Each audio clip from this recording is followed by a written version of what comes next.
Welcome to the Fantasy and Frames Profile Series, where we are breaking down which players you should be targeting for your fantasy team. I'm Stacy Perez, and you can find me on Twitter at Stacy_Perez83.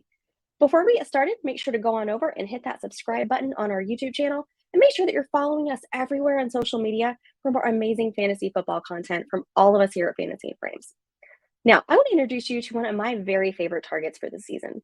That would be Amari Cooper, wide receiver, Cleveland Browns. Now, a few things about Amari, right? He is 29 years old.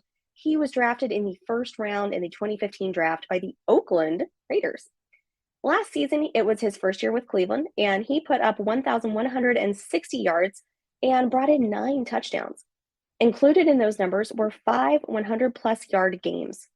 What that means for fantasy purposes is that he had 247 total fantasy points last year when you're talking about a full PPR format, which included 6 weeks with over 20 points per game, averaging out to a total of 14.5 points per game last season, which makes him the 10th most overall productive receiver in fantasy last year.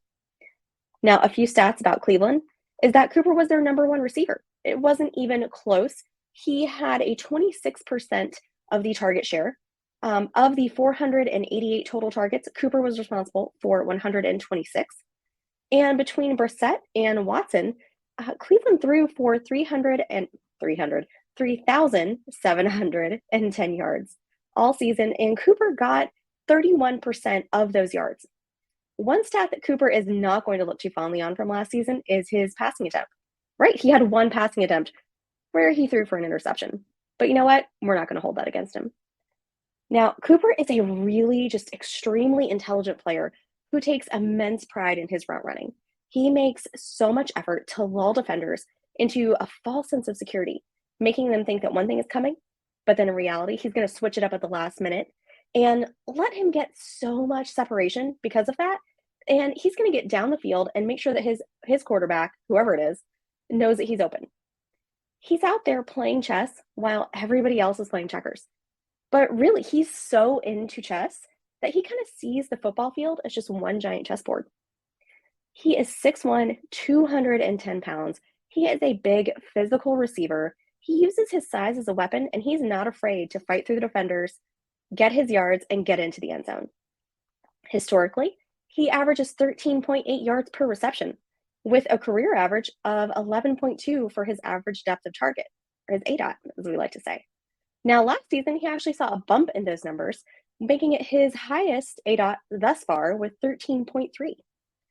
Now, we talked about the good things, so we got to talk about some red flags, right? So his age, he's getting really close to 30, which in the NFL, we all know, means that there's this magical cliff that exists out there where all the receivers just immediately fall right off the minute they turn 30, right?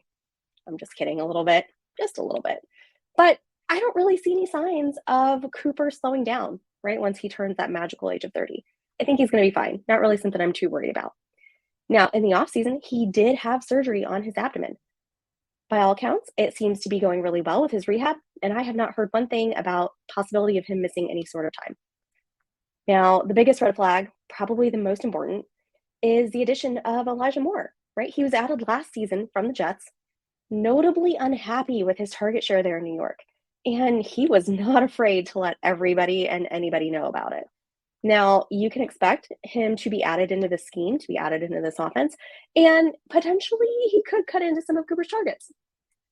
Now, for fantasy purposes, 2023 is going to be Cooper's first full season with Watson under center.